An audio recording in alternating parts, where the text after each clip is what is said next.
நம்ம சேனலை சப்ஸ்கிரைப் பண்ணலாம், சப்ஸ்கிரைப் பண்ணிடுங்க. இன்றைக்கி நம்ம பார்க்க போகிறது வந்துங்க இட்லி.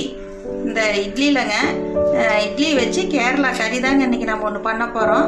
அதை எப்படி பண்ணலாங்கிறத வாங்க நான் உங்களுக்கு செய்து காட்டுறேன். இட்லி கட் பண்ணிக்கலாங்க.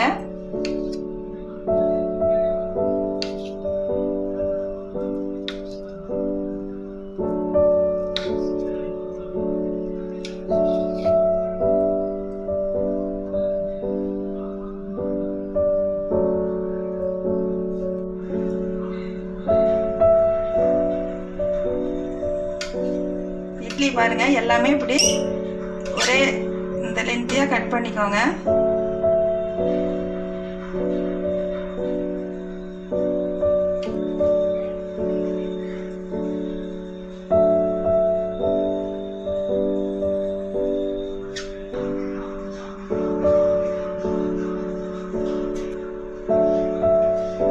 அவ்வளோதாங்க, நான் எல்லா இட்லியும் கட் பண்ணிட்டேன். இதுக்கு என்ன தேவையான பொருளுங்கிறத பார்க்கலாங்க. இட்லி வந்துங்க, இட்லி இப்படி கட் பண்ணி வச்சுக்கலாங்க.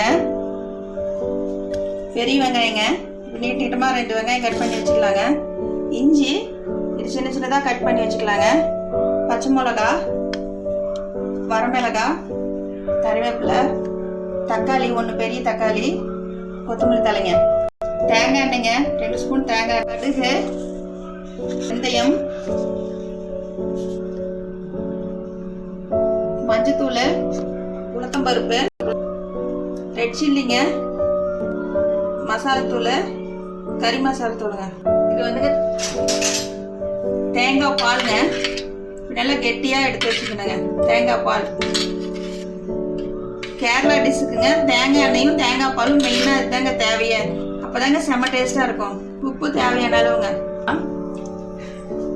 அடுப்பத்தை வச்சுட்டுங்க, ஒரு கடாய் அடுப்பில் வச்சுட்டுங்க, நான் தேங்காய் எண்ணெய் 2 ஸ்பூன் விட்டுருக்குறேங்க.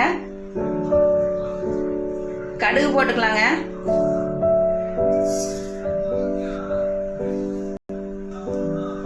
வெந்தயம் போட்டுக்கலாங்க.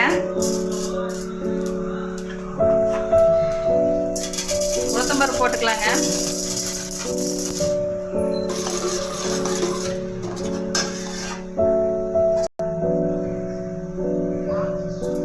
இஞ்சி போட்டுக்கலாங்க.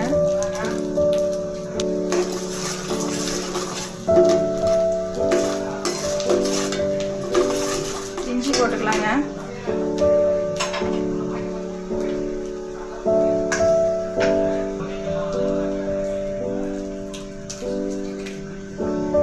வரமிளகாய் போட்டுக்கலாங்க.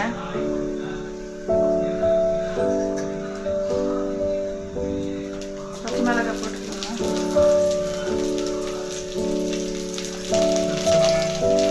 பெருங்காயம் போட்டுக்கலாங்க.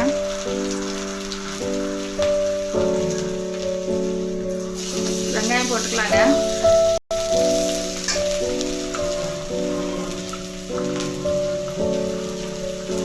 வெங்காயம் வணங்குறதுக்கு லேசாக உப்பு போட்டுக்கலாங்க. கறிவேப்பிலை போட்டுக்கலாங்க.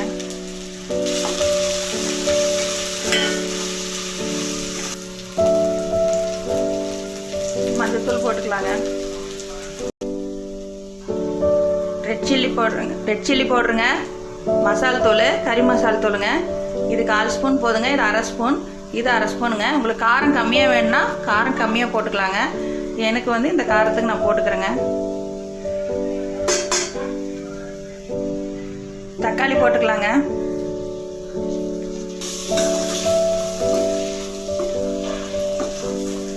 தக்காளி நல்லா வணங்கணுங்க. நல்லா அந்த தோல் சுருங்கி வர அளவுக்கு நல்லா வணங்கணுங்க. பாருங்க, வெங்காயம் நல்லா வணங்கிருச்சுங்க. இப்போ இதுக்கு வந்துங்க கொஞ்சம் ஃபுட் கலர் கொஞ்சம் லைட்டாக ஆட் பண்ணிக்கலாங்க. அப்போ தாங்க நல்லா கலர்ஃபுல்லாக இருக்குங்க. பார்த்தீங்களா நமக்கு எவ்வளோ கலர்ஃபுல்லாக இருக்குதுங்க. பாருங்கள், தக்காளி நல்லா வணங்கிருச்சுங்க. இந்த ஸ்டேஜில்ங்க தேங்காய் பாலுங்க, நல்லா கெட்டியாக இருக்குனுங்க. தேங்காய் பால் ஊற்றிக்கலாங்க.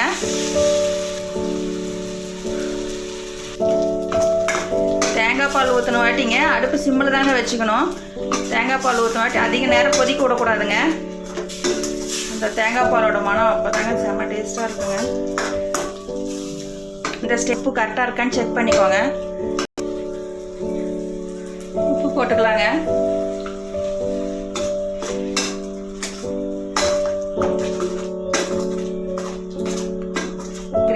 ஆயிடுச்சுங்க. இப்போ நாம் இது இட்லி நம்ம கட் பண்ணி வச்சுக்கிற இட்லியை சேர்த்திக்கலாங்க.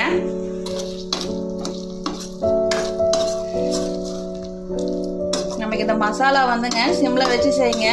இந்த மசாலா வந்து அந்த இட்லிக்குள்ளே அப்படியே இறங்கணுங்க. அப்போ தாங்க சூப்பராக அப்படியே செம்ம டேஸ்ட்டாக இருக்குங்க. இது நீங்களும் இதே மாதிரி செஞ்சு பாருங்கள். செஞ்சு பார்த்துட்டு எங்களுக்கு எப்படி இருக்குதுன்ட்டு எங்களுக்கு கமெண்ட்ஸில் ரிப்ளை பண்ணுங்கள். அவ்வளோதாங்க, ரெடி ஆயிடுச்சு.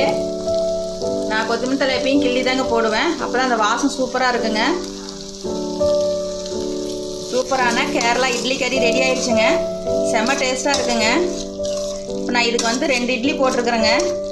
2 இட்லியே ஒரு ஆள் சாப்பிட்ற அளவு கரெக்டாக இருக்குங்க. நீங்களும் இதே மாதிரி ட்ரை பண்ணி பாருங்கள். வாங்க டிஸ்பிளேல பார்க்கலாம்.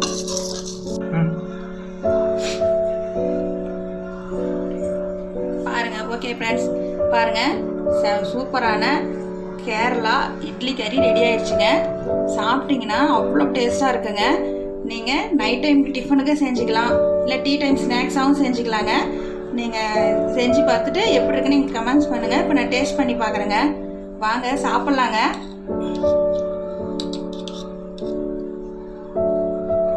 பாருங்க எவ்வளோ சூப்பராக இருக்குது பாருங்க. அப்படியே சிக்கன் மாதிரியே இருக்குதுங்க. டேஸ்ட் பண்ணி பார்க்குறேங்க.